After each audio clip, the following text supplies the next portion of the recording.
Good morning बच्चों। आज हम बात करेंगे कि कंप्यूटर का फुल फॉर्म क्या है, कंप्यूटर का इन्वेंशन किसने किया और कंप्यूटर की कितनी जनरेशन होती हैं, किस जनरेशन में क्या हुआ था। आज हम इंट्रोडक्शन ऑन जनरेशन के बारे में बात करेंगे। सबसे पहले हम बात करते हैं कि कंप्यूटर शब्द आया कहाँ से। कंप्यूटर शब्द लैटिन भाषा के कंप्यूट शब्द से बना है, जिसका अर्थ होता है गणना करना। कंप्यूटर को हिंदी में संगणक कहा जाता है। आसान शब्दों में बेटा हम कह सकते हैं कि कंप्यूटर एक इलेक्ट्रॉनिक डिवाइस है जो डेटा को इनपुट के रूप में लेता है, प्रोसेस करता है और प्रोसेस किए हुए डेटा को हमें आउटपुट के रूप में प्रदान करता है। ठीक है, अब हम बात करते हैं कि कंप्यूटर का फुल फॉर्म क्या है। कंप्यूटर में टोटल 8 लेटर होते हैं, है ना। इसमें हर लेटर का अपना एक मतलब होता है। C for common, O for operating, M for machine, P for particularly, U for used for, T for technological, E for engineering and R for research. तो पूरा नाम हुआ common operating machine particularly used for technologically engineering and research. ये हमारा computer का पूरा नाम हुआ। अब हम बात करते हैं कि कंप्यूटर का इन्वेंशन किसने किया, मतलब इसका आविष्कार किसने किया। कंप्यूटर का आविष्कार चार्ल्स बेबेज ने किया था। उन्होंने 1822 में पहला मैकेनिकल कंप्यूटर बनाया था, जिसके आधार पर आज के सभी कंप्यूटर काम कर रहे हैं। चार्ल्स बेबेज को आधुनिक कंप्यूटर का फादर कहा जाता है।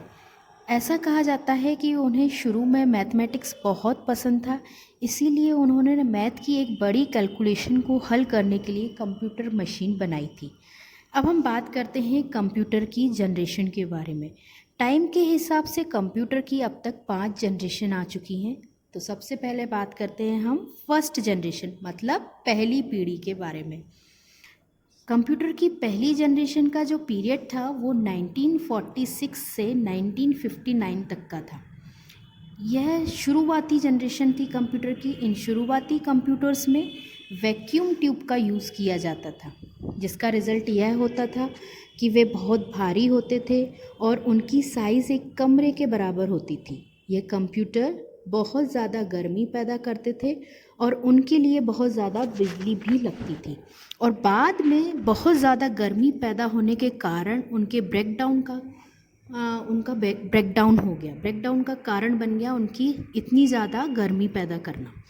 यह पहली पीढ़ी के कंप्यूटर मशीन लैंग्वेज पर ही काम करते थे, जो कि सबसे बेसिक प्रोग्रामिंग लैंग्वेज होती है और जिसे कंप्यूटर के द्वारा ही समझा जा सकता है। यह कंप्यूटर एक समय में एक ही प्रॉब्लम सॉल्व कर सकते थे, मतलब सिर्फ एक समय में एक ही काम करेंगे। फर्स्ट जनरेशन के कंप्यूटर की खास बात यह थी कि उनमें वैक्यूम ट्यूब का इस्तेमाल होता था, अविश्वसनीय होते थे, सिर्फ मशीन लैंग्वेज को सपोर्ट करते थे, बहुत ज़्यादा महंगे होते थे, बहुत ज़्यादा गर्मी पैदा करते थे, स्लो इनपुट और स्लो आउटपुट होता था, बहुत ही बड़ा आकार होता था। इन्हें एसी की ज़रूरत पड़ती थी, इतनी ज़्यादा गर्मी प्रोड्यूस करते थे कि बिना एसी के इन कंप्यूटर्स को हम चला ही नहीं सकते थे। गैर पोर्टेबल, मतलब कि इन्हें एक जगह से दूसरी जगह तक हम नहीं ले जा सकते थे। इनका साइज़ ही इतना बड़ा होता था कि इन्हें कहीं कैरी करना पॉसिबल नहीं होता था। बहुत अधिक बिजली खाना, ये इनका सबसे बड़ा ड्रॉबैक था।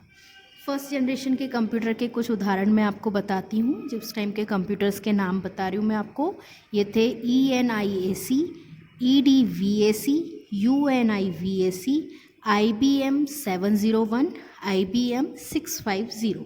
ये तो हुआ है फर्स्ट जनरेशन। इसके बाद आई थी सेकंड जनरेशन। सेकंड जनरेशन मतलब कंप्यूटर की दूसरी पीढ़ी। कंप्यूटर की दूसरी पीढ़ी का पीरियड था 1959 से 1965 तक का। इस जनरेशन में ट्रांजिस्टर्स का इस्तेमाल किया जाता था, मतलब वैक्यूम ट्यूब की जो जगह थी वो ट्रांजिस्टर्स ने ले ली थी। तो इनका उपयोग करने से क्या हुआ, ये बहुत सस्ते होते थे, कम पावर लेते थे, इनका साइज़ जो था कॉम्पैक्ट था। पहली पीढ़ी की तुलना में वे ज़्यादा भरोसेमंद और फास्ट थे। इस पीढ़ी में प्राइमरी मेमोरी के लिए मैग्नेटिक कोर और सेकेंडरी स्टोरेज डिवाइस के रूप में मैग्नेटिक टेप का उपयोग किए जाने लगा। इस पीढ़ी में असेंबली लैंग्वेज का इस्तेमाल किया गया था। सेकेंड जनरेशन की कुछ खास बातें थी जो मैं आपको बताऊंगी। इसमें था कि सबसे पहले इसमें वैक्यूम ट्यूब की जगह ट्रांजिस्टर का यूज़ होने लगा। ये फर्स्ट जनरेशन की तुलना में ज़्यादा भरोसेमंद हो गए। ये फर्स्ट जनरेशन की तुलना में इनका साइज़ भी छोटा हो गया। फर्स्ट जनरेशन की तुलना में ये कम गर्मी पैदा करते थे। फर्स्ट जनरेशन की तुलना में ये कम बिजली खाते थे और फर्स्ट जनरेशन से ये ज़्यादा फास्ट थे। लेकिन ये बहुत महंगे थे, एसी की ज़रूरत इनको भी पड़ती थी और ये मशीन लैंग्वेज के साथ साथ असेंबली लैंग्वेज को भी सपोर्ट करने लगे थे। फर्स्ट जनरेशन में केवल मशीन लैंग्वेज यूज़ होती थी, लेकिन सेकंड जनरेशन में हम असेंबली लैंग्वेज को भी सपोर्ट करने लगे।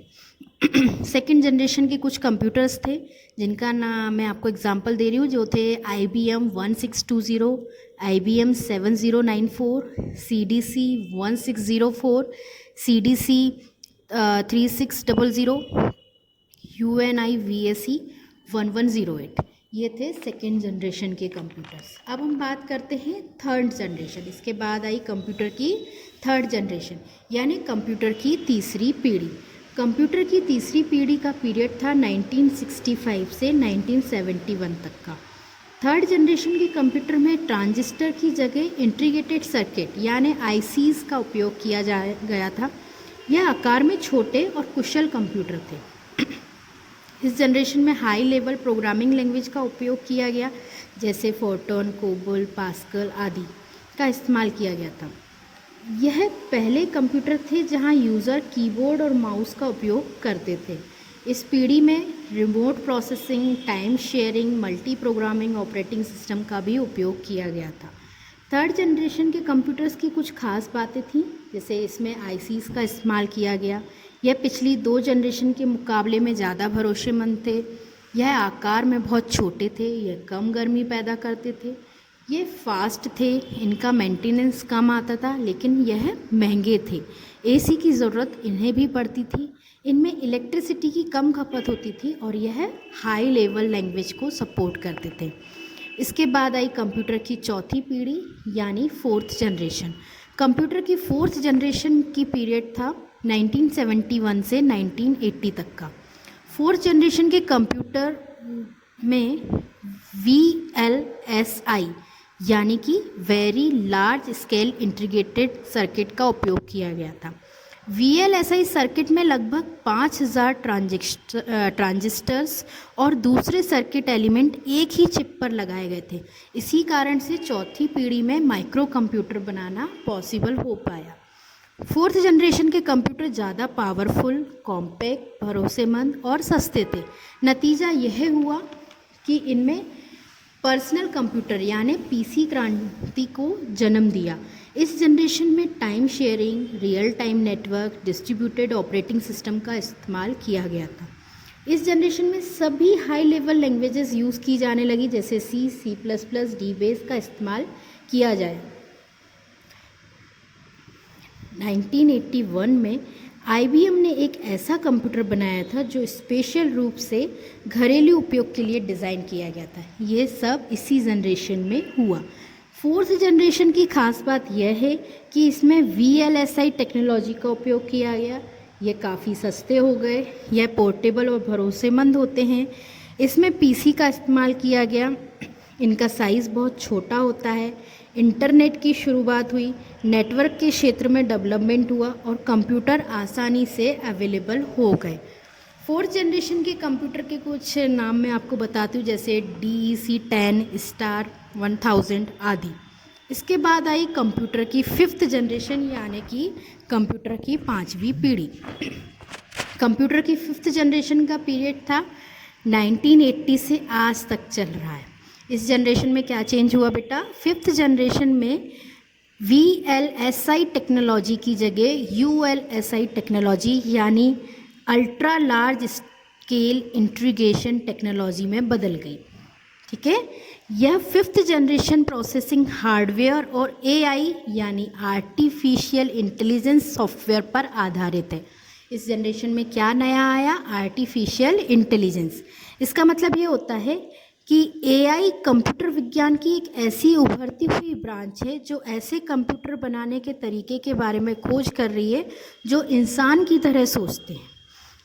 ठीक है, इस कंप्यूटर की जनरेशन में सारी हाई लेवल लैंग्वेज जैसे C++, जावा, .NET आदि सभी हाई लेवल लैंग्वेज का उपयोग किया गया।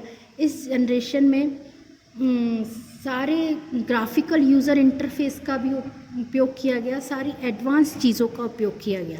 साइंटिस्ट लगातार कंप्यूटर की प्रोसेसिंग पावर को बढ़ाने के लिए काम कर रहे हैं।